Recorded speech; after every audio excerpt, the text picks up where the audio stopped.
अभी एक हमने गंदी ऊर्जा आप सबसे निकाली है।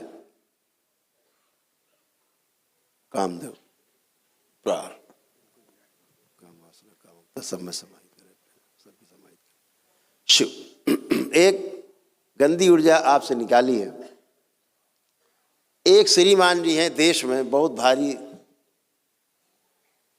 डिजाइनर बाबा हैं, बगैर डिजाइन के चलते ही नहीं।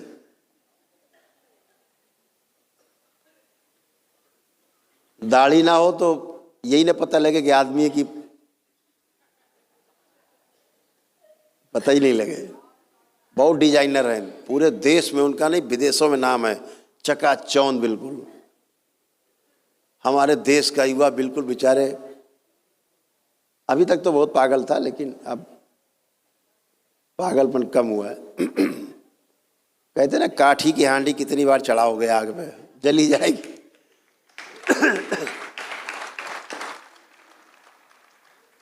वो श्रीमान जी क्या करते हैं? वो श्रीमान जी क्या करते हैं?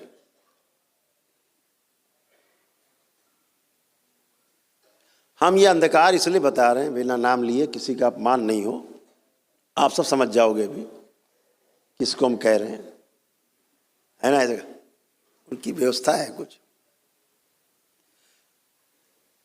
वो एक देवी की पूजा कराते हैं सबसे, कहते हैं आओ इनके सामने शादी करो। और उन्होंने धोखे से नेपाल में भी स्थापना कर दी उसकी, और उसके सामने जिसकी शादी होती है, जिसकी भी, सबसे पहला काम वो देवी कर, देवी नहीं है वो, ये भी ध्यान रखो, देवी नहीं है वो, श्रापित है, मां से श्रापित, निष्कासित है ये सब, मां के गोल से निष्कासित देव। तो क्या कहोगे? श्रापित है, निष्कासित है। तो कोई जगह तो चाहिए उन्हें। सेना से कोई भागा तो भगोड़ा बन गया, डाकू बन, कुछ तो बनेगा। दांव पैतरे वही है लेकिन डाकू बन गया, अब लूटेंगे वो। तो ऐसे देवी, तो उनका काम क्या है कि शादी हुई, उनसे गठबंधन हो जाता है पुरुष का, उनके स्त्री शरीर से, और उनके पुरुष शरीर से गठबंधन हो जाता है लड़की का, वो एक ही श्रापित देवी से। अब क्या हुआ? पुरुष की बन जाती है पत्नी और स्त्री का बन जाता है वो पति। वो एक ही एनर्जी है, ध्यान रखना, धोखे में न रहना बिल्कुल। यानी एनर्जी एक, जैसे हम आप लोगों से कहते हैं ना स्त्री शरीर की, पुरुष शरीर आगे कि पीछे, तो 4 शरीरों तक स्त्री पुरुष शरीर रहते हैं। आपका मूलाधार, स्वादिष्ठान, मणिपूरक और अनाहत तक, यहाँ 4 शरीरों में स्त्री पुरुष रहते हैं। तो इसीलिए देखा होगा कभी बच्चे लड़कियों की तरह हरकत करते हैं या लड़की कोई लड़कों की तरह बन जाते हैं, ये दरबार सेकंडों में वापस कर देता है उसको, वैसे ही बना देता है जैसे होना चाहिए। तो ऐसे ही उस एनर्जी में शक्ति होती है कि पति पत्नी दोनों बने सामने, तो पति के साथ वो पत्नी बन के एनर्जी फिट हो जाती है और पत्नी के साथ पति बन के बैठ जाती है, दोनों तरफ। अब सोचो क्या हाल होएगा घर में, उठापटक मारपीट। पुरुषों का पुरुषत्व छीनती है, नपुंसक बनाती है, यौन रोग देती है, यौन रोग सड़ाती है।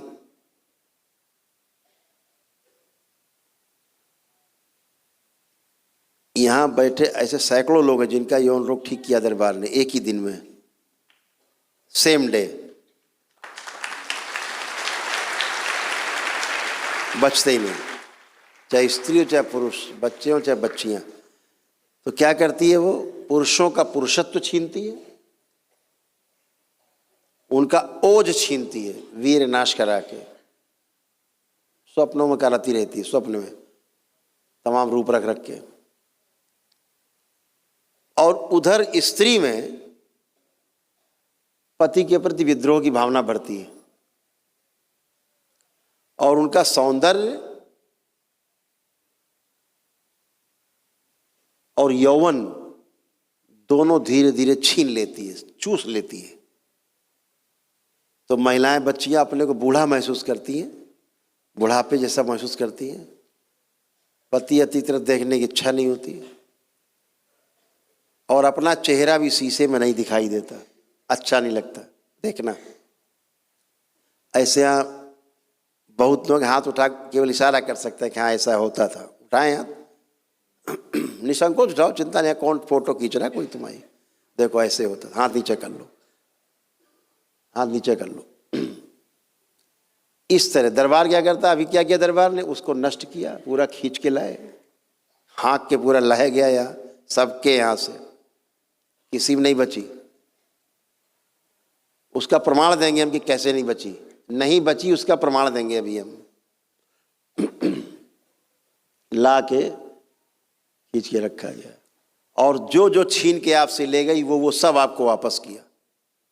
जितना छीना उसने आप लोगों से भी, ये पूरी सृष्टि में वो व्याप्त है, तो आपका जो जो छीन के ले गई सब आपको वापस किया गया, आपका ओज वापस किया गया।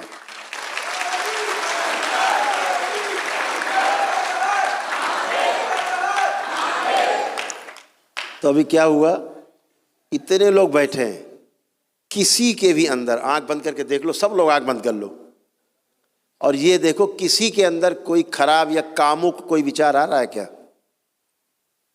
कोई देख डालो, खराब से खराब सीन देखो, कोशिश करो, और देखो कोई कामुक विचार, कोई गंदा विचार मन में आ रहा किसी के?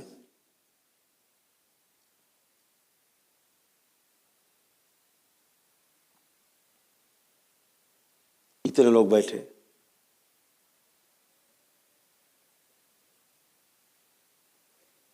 खूब अच्छे से देख डालो, क्योंकि निकाला है उसको दरबार ने, नष्ट किया है। बहुत कामुकता बढ़ा के रखती थी, गंदे गंदे ख्याल देना, महिलाओं बच्चियों को देख के, अपनी बहन तक को देख के को गंदे ख्याल देने लगे, ऐसी गंदगी थी। बच्चों में को माँ के प्रति गंदा गंदा सोच दे, ऐसी गंदगी थी, सब नष्ट हुई। किसी को आ रहा कोई गंदा ख्याल? किसी को भी आ रहा हो तो हाथ उठा सकते हो। किसी को गंदा ख्याल नहीं, एक गंदगी नहीं, एक गंदा विचार भी आपके अंदर नहीं आ रहा, वो गंदगी हट जाने के कारण। और वो श्रीमान जी बकायदा शादी करा रहे हैं उसके सामने, गठबंधन करा रहे हैं। सोचो कहाँ ले जा रहे हैं स्त्री पुरुष, और लोग जा जा करके वहाँ शादी कर रहे हैं। इतना ही नहीं, लोग ऐसे ऐसे बड़े मास्टर लोग होते हैं आजकल तो, बड़ी हैं, जो शादीशुदा लोग हैं वो भी जाके वहाँ दोबारा शादी कर रहे हैं।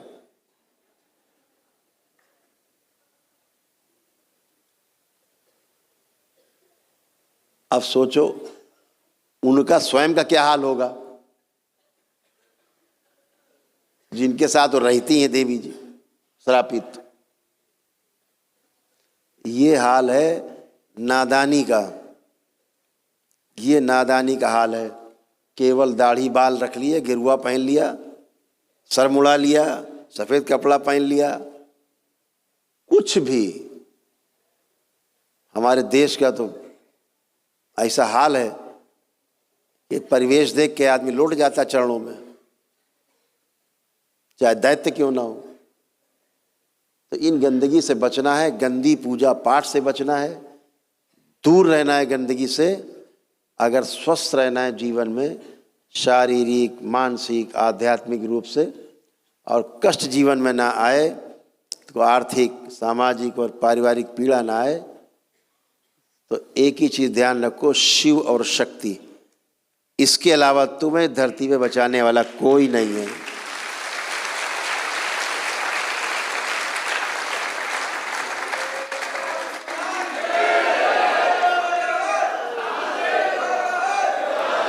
तो खूब आराधना करो, खूब पूजा पाठ करो, शिव शक्ति। जहां आप मंदिर बनाओ, शिवलिंग जरूर स्थापित करो।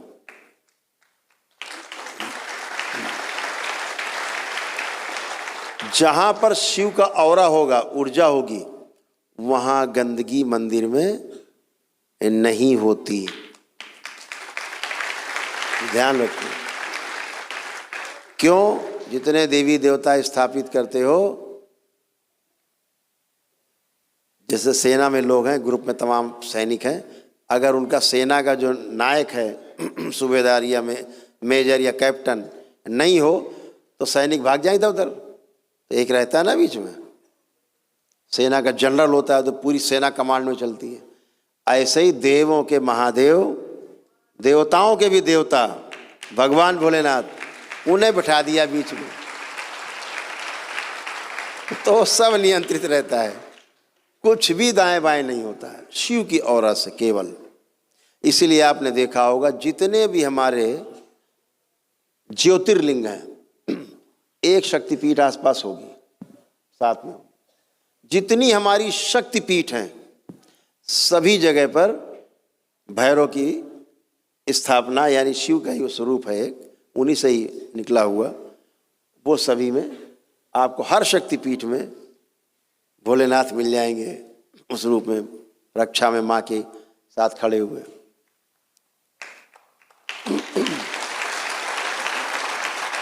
तो ये जो चीज़ें हैं आपको ध्यान रखना है कि हमें अगर सुरक्षित रहना है तो उपासना हमें साधना, ध्यान साधना उन्हीं की करनी है, सिर्फ उनकी करनी है जो हमारी सुरक्षा कर सकें, हमें नुकसान न पहुंचाएं, हमारे परिवार की सुरक्षा कर सकें, हमें संरक्षण दे सकें, उसी करो। नहीं तो इससे अच्छा किसी की मत करो, खूब आनंद लो। गलत एनर्जी की पूजा पाठ की, गुंडे मवाली से दोस्ती की और घर के अंदर आया दारू पीना शुरू कर देगा, घर में क्या करेगा आपको पता भी नहीं है। इसलिए गुंडे मवालियों जैसी चीज़ों से दूर, प्राण प्रतिष्ठा न ठीक से हुई हो उनसे दूर रहिए।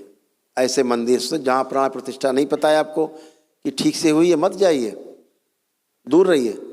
अपने सारे धार्मिक स्थलों में जाएं, सारे पूजा पाठ करें, सारे तीर्थ स्थान में जाएं, सारे शक्तिपीठ, सारे ज्योतिर्लिंग, सब जगह जाएं जितने धार्मिक स्थल बने हैं। खूब वृंदावन जाएं, खूब काशी जाएं, खूब मथुरा जाएं, खूब करें पूजा अर्चना, वहाँ जितनी कर सकते खूब करें, क्योंकि वो एक ऊर्जा की जो वहाँ स्थापना हुई है वो प्राकृतिक रूप से हमारे ऋषि मुनियों ने बहुत ढंग से विधि पूर्वक की, इसलिए वहाँ कोई खतरा नहीं है आपको। लेकिन बहुत से लोग नाटक बना के आज के चल रहे, मूर्ति को ले लें हाथ में डोलची में और लिए घूम रहे हैं, दिखावा कि हम बहुत बड़े पुजारी हैं भाई, और उन्हें ये नहीं पता कि तुम से बड़ा ढोंगी कोई नहीं।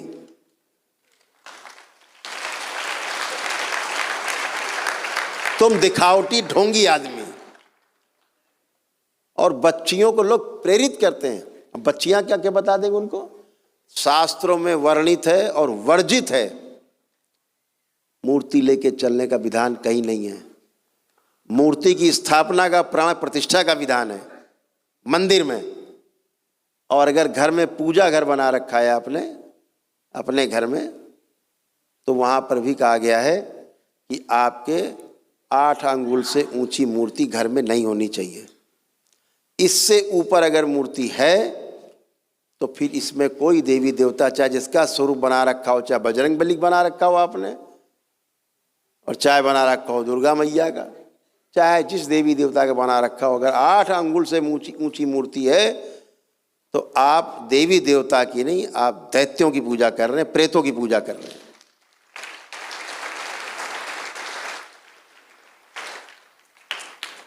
अपने बचिए ऋषि मुनियों के शब्दों को ध्यान रखिए, एक एक शब्द हीरा है, पन्ना है लिखा हुआ, पढ़िए। अपने लोग जो हैं पढ़े लिखे लोग, ज्योतिषाचार्य लोग हैं, अच्छे गुरु लोग, उनसे पूछिए।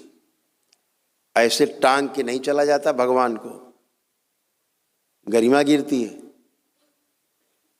अब आप अगर मूर्ति लियो तो कोई छुएगा भी, पता लगे पेशाब करके आ रहा हो, मत्थे में लगा रहा, कर दिया खंडित।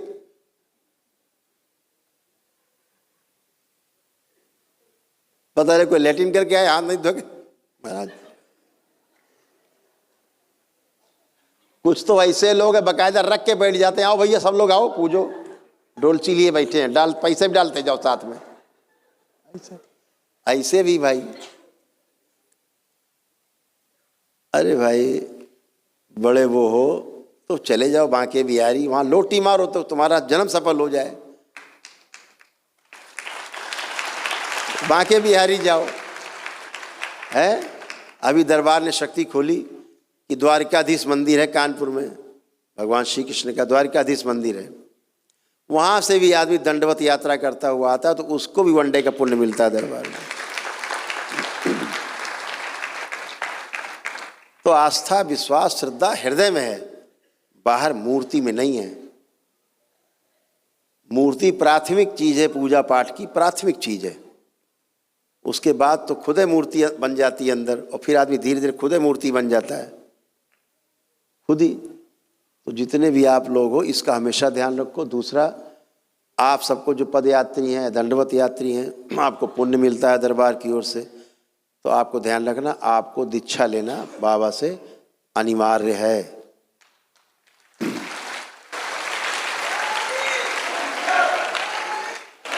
और तीसरी पूर्णिमा क्रॉस ना होने पाए, ये ध्यान रखो, नहीं तो हवन के पुण्य दरबार में जमा हो जाते हैं। तो तीसरी पूर्णिमा ना बीतने पाए। जैसे आज आपने किया, पूर्णिमा आएगी, एक नई समय मिला, अगली पूर्णिमा, उसमें नहीं समय मिला तो तीसरी पूर्णिमा। दरबार में हर पूर्णिमा में दीक्षा होती है, केवल होली की पूर्णिमा को छोड़ करके और रक्षाबंधन की पूर्णिमा को छोड़ करके। 2 पूर्णिमा में त्यौहार होते हैं अपने यहाँ, एक रक्षाबंधन में और दूसरा होली में। इन 2 में केवल दरबार में दीक्षा नहीं होती है, बाकी हर पूर्णिमा में दीक्षा होती है। 10 पूर्णिमा में दीक्षा होती है, उसमें एक गुरु पूर्णिमा हुई होती है। तो गुरु पूर्णिमा के पश्चात 9 पूर्णिमा में हर महीने दीक्षा होती है। तो आप लोग दीक्षा लेकर के बाबा से, उनके भक्त से और शिष्य बनिए। ये बीच बैठे हैं ना पीत वस्त्रधारी, ये सब बाबा के शिष्य हो चुके हैं और ये सब तंत्र दीक्षित हैं। तो इसका विशेष ध्यान रखेंगे। जो यंत्र स्थापना है वैसे ही करेंगे। जो लोग पहली बार दरबार से जुड़ रहे हैं, लेपन अपना, संकल्प अपना करना है ना। और अमावस्या आपकी 3 है, इसको ध्यान रखना। ये अमावस्या पूरे वर्ष में कभी भी 3 कर सकते हैं, जब भी समय मिले, 1 वर्ष के अंदर ये 3 आपको करनी है, ठीक है।